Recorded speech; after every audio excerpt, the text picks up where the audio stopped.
مساء الخير يا جماعة. آه، عايز أعمل زي اسمه إيه، زي محمد صبحي في تخاريف إيه يا شعب يا الحبيب الصبور المهاود.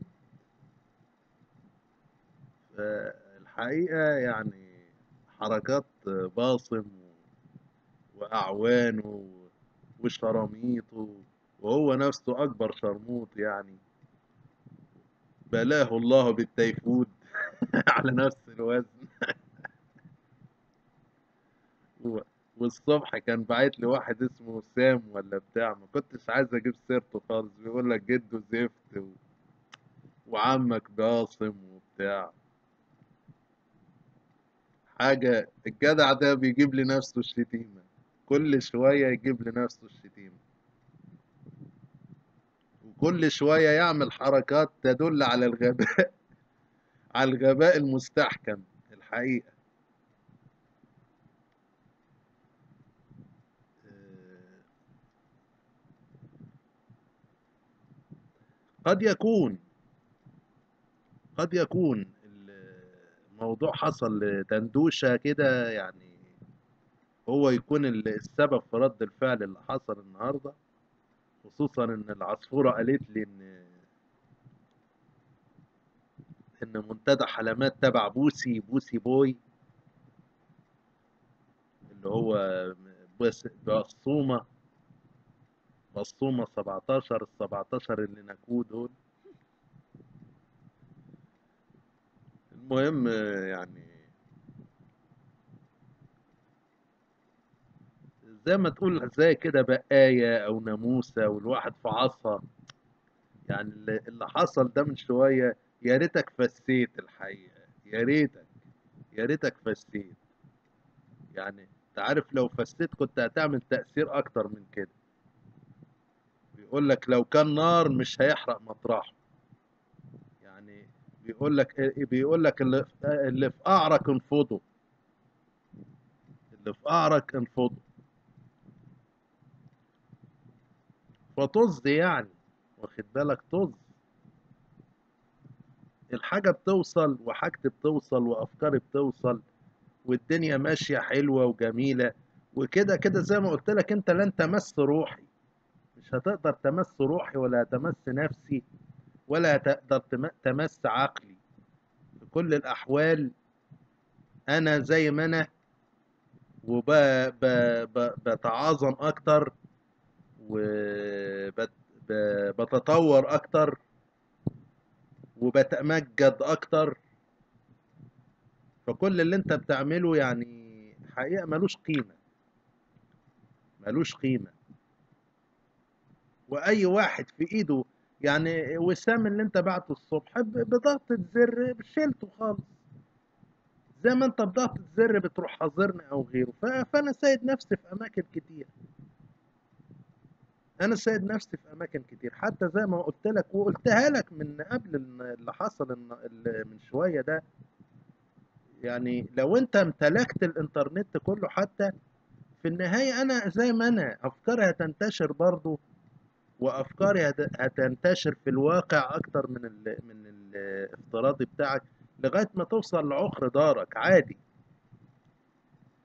ومش انا الوحيد، اصل هي الفكره، انت بتهاجم كأن انا الوحيد اللي انا بنشر الافكار دي، كأنها من اختراع انا، او كأن الوحيد اللي مؤمن بيها. مش انا الوحيد اللي مؤمن بيها، مش انا الوحيد اللي مؤمن بيها، في غير كتير مؤمنين بيها في مصر وغيرها. كتير او قليل بقول لك واحد، وانا كتبت قبل كده قصيدة لا تستخف بأحدهم. واحد بنى امبراطورية، واحد، واحد اخترع البنسلين، واحد بس. واحد اخترع البسطرة، واحد اخترع لقاح شلل الأطفال، وهكذا. هو واحد، واحد أبرك من 10 وأبرك من 100 زيك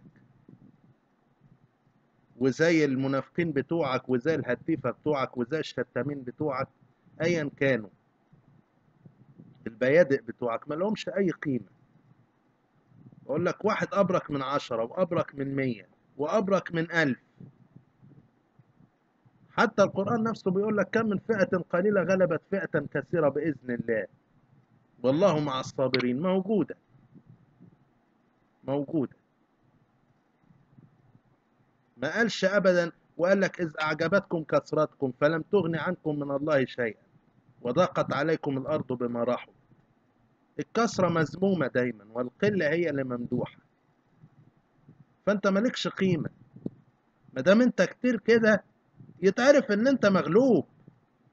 أنت مغلوب بس. ده إذا كان أصلا الرقم اللي عندك ده صحيح، اللي هو 10,000 بيجولك، ولا 20,000 ولا 30,000 زائر، الله أعلم. أنت بتلعب في السيرفرات، بتلعب في حاجة تبين قدام المشاهدين إن دول الزوار بتوعك، بدليل إن كل دول ما بيشتركوش بعضوية. بقى معقول 30,000، بلاش 10,000 من الزوار دول، 10,000 ما بيشتركش منهم في العضوية غير 1000 بس؟ 1000 عضو. ده يتصدق؟ مش ممكن يتصدق هذا الكلام، مش ممكن يتصدق هذا الكلام. اكيد انتوا لاعبين في العدادات دي، وبتظهروا للناس على ان العدد بتاع الزوار كبير بالعدد ده، وهو اقل بكتير، وهو اقل بكتير من العدد ده. يعني نوع من الخداع، ونوع من الغش، ونوع من التدليس. بدليل ان اكبر قسم في اللي هو قسم القصص بيوصل 4000 بالعافية، فاقصى يعني عدده. بينما دول 35,000 مثلا. فين الباقي؟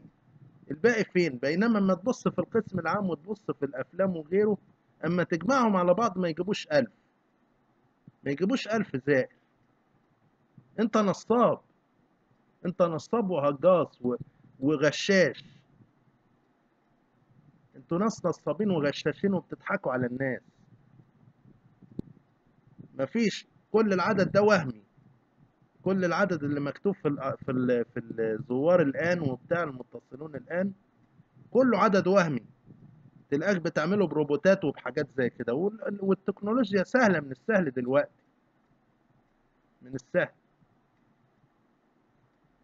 فنرجع بقى لموضوعنا الأساسي، عشان زي ما قلنا يعني ناموسها بس كده إيه، عملت حركات ففعصناها ملهاش أي قيمة. واخد بالك؟ اللي أنت عملته ملوش أي قيمة، ولا أنت عارف. بقول لك يا ريتك فسيت، لو فسيت كنت هتعمل تأثير أكتر من كده يا باصم، أو شاعر الحب، أو أي خرا ايا كان اسمك. انا اتحداك ان انت تقول اسمك الحقيقي. اتحداك تقول بلدك فين.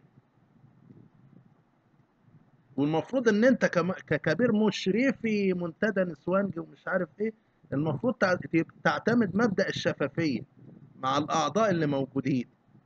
المفروض تعتمد مبدأ الشفافية، وتعرف الناس انت مين بالظبط. الناس عايزة تعرف انت مين بالظبط.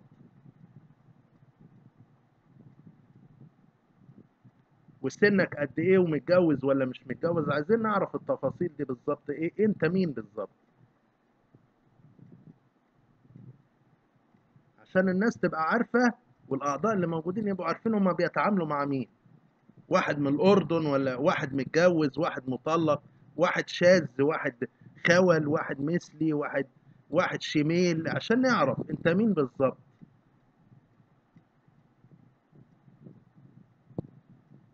عايزين نعرف الحكاية دي. مخبي لهجتك ورا اللغة العربية الفصحى، مخبيها. انت وأمنية رشدي مخبيين لهجتكم، ودكتور نسوانجي مخبيين لهجتكم تماما ورا العربية الفصحى. مكسوف من لهجتك ولا ايه؟ مكسوف من بلدك؟ انت وامنيه رشدي ودكتور نسوانجي، قولوا انتوا فين، وقولوا انتوا مين عشان نعرف. بس بدل ما انت متداري كده زي الجبان، بدل ما انت متداري زي الجبان ورا اسم الباسم 17. ايه ال 17 دول؟ زي ما انا قلت، ال 17 اللي ناكوك فعلا، او ناك امك. انت بتتغاظ من امك؟ طيب اللي ناك امك يا ابن المتناكه، يا باسم يا ابن المتناكر. بس زي ما قلت لك انت، يا ريتك فسيت، يا ريتك فسيت ما عملتش الحركه دي، ملهاش اي قيمه. نرجع لموضوعنا بقى. بما ان ايه الفعصنا الناموسه اللي عامله نفسها فيل وطلع وهي في الاول والاخر ناموسه، اسمها باصم واسمها شعر الحب وايا كان اسمها، فعصنا الناموسه خلاص، فعصنا الناموسه خلاص. نرجع لموضوعنا بقى. موضوعنا ان يعني اللي انا كنت عايز اتكلم فيه من يوم او يومين، وحاجه اكتشفتها ولاحظتها.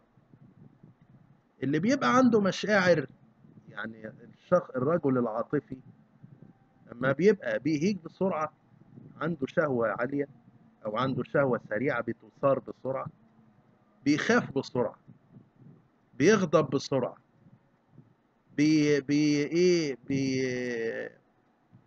بيحزن بسرعه، بيفرح بسرعة، كل حاجة عنده سريعة. كل مشاعر عنده سواء سلبية أو إيجابية بتبقى استجابته سريعة على طول. ما بيقدرش يتحكم في نفسه، ما بيقدرش يسيطر على نفسه. وده بيتعبه أكتر من إنه بيتعب اللي حواليه وبيبقى عصبي وكده. هو ما بيقدرش يفكر بشكل سليم. عشان تقدر تفكر بشكل سليم لازم تكون بارد، لازم تكون هادي. في ناس جلدها تخين طبيعي، يعني هم طبيعي كده مكبرين دماغهم ومكبرين الجمجمة وشاريين دماغهم، وزي ما انت عايز تقول في المصطلحات، بطبيعتهم كده، خلقتهم كده. فالناس اللي زي دي طبعا ايه بيقول لك اصحاب العقول في راحة، اصحاب الجماجم اللي شاريينها دي في راحة. طيب اللي هو بيصار بسرعة او بيهيج بسرعة وبيخاف بسرعة وقلبه خفيف زي ما بيقولوا وبيغضب بسرعة وبيقلق بسرعة، ده يعمل ايه؟ لانه هو بيبقى حساس، يعني ده بيتقال عليه حساس. هو ولذلك هو بيتعب، لان كل الكلام ده بيتأثر في جسمه، بيعمل له مشاكل في قولونه، مثلا قولون عصبي، بيعمل له امساك، بيعمل له ابسط حاجة بيخليه في اكتئاب على طول وما بيعرفش يفكر. يعني الغضب او الخوف او الحزن او الضيق او كده بيسيطر على مخه ويسيطر على الدنيا قدامه، ويخلي اليوم بتاعه كله يضلم، ويخلي الاسبوع يضلم كله، ويقعد كذا يوم على ما يخرج من الصدمة او من الضيق اللي هو دخل فيه، او من الخوف اللي هو دخل فيه. يعني بيسيطر عليه بالمشاعر السلبية دي. ما بي يعني ايه بيفضل حياته بتبقى صعبة يعني. فواحد زي كده مش لازم اولا يتعلم الثبات الانفعالي. ماشي، يتعلم الثبات الانفعالي. ولكن الاهم من كده، الاهم من كده ان هو ايه، هيحتاج هيحتاج دايما ان هو لانه مش هيقدر يعالج حاجه زي كده. العلاج له بقى ايه؟ اللي هي مضادات الاكتئاب، واخد بالك؟ اللي زي مثلا مثبطات استرداد السيروتونين الانتقائيه. الحاجات اللي زي دي ومضادات الاكتئاب ثلاثية الحلقات، لأنه هو مش هيقدر بنفسه يسيطر على انفعالاته، مش هيقدر بنفسه إن هو يخفف من خوفه السريع أو من غضبه السريع أو من حزنه السريع. وطبعا هو مش بس ده بيضايقه، إنما بيخلي الآخرين، لو واحد وحش وما أكثر الناس الوحشة دلوقتي، ممكن إن هو يخوفه، ممكن إن هو يخليه في حزن وقرف وكرب بسهولة، ممكن يعني بيربكه ويعني ايه ويسود عليه عيشته زي ما بيقول. فعشان هو يقدر يبقى حكيم، عشان يقدر يبقى هادي، مش بس مع الناس، مش بس يفوت الفرصة على ناس أوساخ زي كده إن هم يضايقوه، مش بس عشان هو نفسه يعني ما يحصلوش امساكات، ما يحصلوش ردود فعل في الجسم بقى، امراض نفسيه جسديه اللي بيقولوا نفس جسمانيه دي، ما يحصلوش الحاجات دي، ويقدر يعيش حياته ويقدر يفكر بعقلانيه وبهدوء، زي ما كان بيقول اسماعيل ياسين، بيقول له خليك بارد، قال له تلاجه. واخد بالك؟ فاللي يبقى كده بيحتاج اللي هي ايه، مثبطات استرداد السيروتونين الانتقائي. طبعا مش ياخدها بنفسه هو، لا، هو طبعا يروح لدكتور نفساني، وهو يديله طبعا، بس يختار دكتور نفساني محترم، ما يبقاش من النوع المستشيخ ومن النوع بتاع يعني حبة البركة وصلي ومش عارف واقرا قرآن هتبقى كويس والكلام ده، لا، يروح لدكتور او دكتورة بيفهموا. واحسن يختار حتى دكتور او دكتورة مسيحيين احسن، عشان يعني المسلمين هم مستشيخين الايام دي، عشان ده اللي هيقدر يعالجه بطريقة علمية، مش بطريقة استشياخية أو بطريقة حساسين، لا. فيروح لده يديله الدواء مع الزمن، لأن الحاجات دي بتاخد وقت، ليها تأثير تراكمي، يعني بيقعد شهر شهرين ثلاثة، محتاج إن أنت كمريض، إن أنت أو يعني كقلوق أو بانفعالي سريع، إن أنت تصبر بقى، تحاول تصبر لغاية ما تأثير الدواء الكيميائي يقدر يصلح بقى إيه، كيمياء المخ، يصلح النقط دي، بحيث لأن هو ما بيبقاش مريض نفسي، هو بيبقى عنده خلل في كيميائي في كيمياء المخ، يعني السيروتونين بيبقى ناقص عنده شوية، خلقته كده يعني زي عيب خلقي عن الناس التانية. الناس التانية باردة، تحسش خالص، او ردود افعالها على اي مشكله تلاقيهم باردين خالص. هو لا، هو بيبقى ردود افعاله صعبه، بيبقى بيكبر الحاجه البسيطه، بيعمل من الحبه قبه زي ما بيقول، هوال او مهولاتي او في الانفعالات بتاعته. اضافه لكده، من مزايا المثبطات استرداد السيروتونين الانتقائيه، ان هو لو شهواني قوي، وغالبا هو بيبقى كده لان الانفعالات زي ما قلت مرتبطه ببعضيها، اللي بيبقى بيخوف قوي في نفس الوقت بيبقى شهواني قوي، بيبقى عاطفي قوي، بيبقى حساس قوي، بيحزن قوي، بيغضب قوي، كله قوي قوي قوي. فبتهديله الشهوه عنده، بتخليها معقوله، بتخليها وقت اللزوم، بتخليها مش مسيطره عليه، مش قادر يسيطر عليها، لا، بتلجمها له، بحيث ان هو وقت بقى ما يحب يفكر في الشهوة او البتاع. انما في معظم الوقت يبقى شغله الشاغل في دماغه ان هو يشوف شغله، يشوف حياته العملية، يشوف امور زي كده، واخد بالك؟ ينتج بقى، يقدر يفن، يقدر يبدع، يقدر لو هو رسام يرسم، لو هو متجه للعلوم يخش في العلوم الى اخره، يعني هتلاقي منتج في الدراسه، منتج في العمل، لانه دلوقتي مخه بقى ايه، صافي، بقى هادي، ما بقاش حد يقدر يأثر فيه يخوفه، ما بقاش فيه واحده، او يعني ما بقاش الشهوه تسيطر عليه على طول، وهيجان على طول، واثاره جنسيه على طول، لا. فبتبقى انفعالاته كلها في ثبات انفعالي بقى، زي ما قال كده سمير غانم، ايه، بياكل الفول يقول له الاشاره حمرا، حمرا مين؟ خلاص بقى بيتبلد، بيجيله جلده بيتخن شويه عن الناس التانية. الناس التانية هي جلدها تخين طبيعي، ما بيحسوش، او يعني ردود افعالهم على الحاجات الصعبه او الحاجات البسيطه او اي مشاكل، بايه، بياخدوها بصدر رحب، او ما بيشيلوش، بيقول لك بيرمي ورا ظهره، فبيرموا ورا ظهرهم.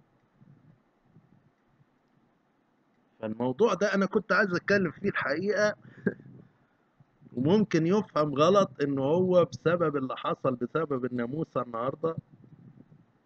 لا، هو مش عشان الناموسة، هو من قبل الناموسة، وانا كاتبه حتى في ملفات عادي في المشاركات بتاعتي، إن من امبارح او اول اللي يهيج بسهولة يحزن بسهولة يغضب بسهولة.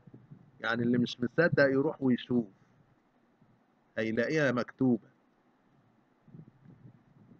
ف على ما بقدر ان انا ايه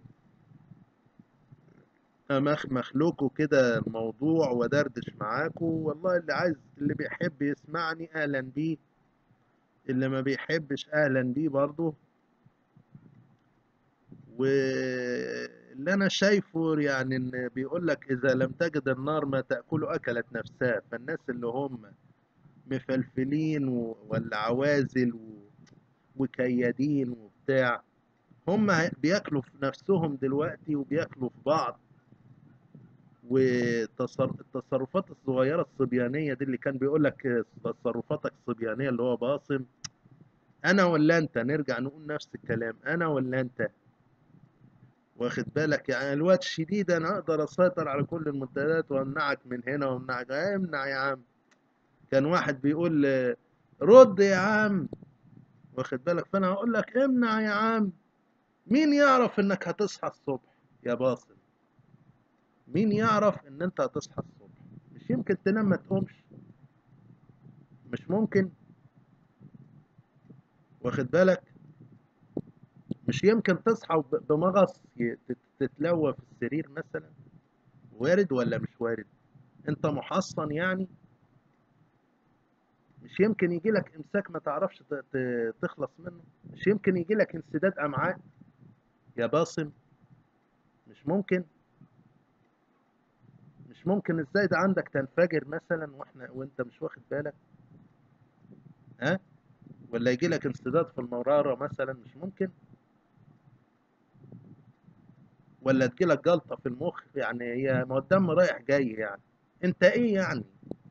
انت ولا حاجة يا باصم، انت ولا حاجة. انت مستقوي ومتخفي ورا بتاع موبايل ولا ورا بتاع، وانت حتة جربوع. انت والناس اللي بتبعتها تشتم او بتاع. يعني بصراحة حركات زي ما ايه، زي ما قال جراتسياني، يعني انت اللي بتعملوه يعني هجمات بالليل ومش عارف فئران، حقيقة يعني كلام فاضي اللي انت بتعمله. زي ما قلت لك يعني، بيقول لك ايه يعني، القوي فيه الأقوى مني يعني، واخد بالك؟ وانت مش قوي ولا حاجة، ده انت مستقوي بشوية بكيبورد ولا بتاع شاشة تاتش ولا بتاع. انت لو قوي صحيح تظهر بنفسك وباسمك، ده لو انت قوي صحيح، واخد بالك؟ بس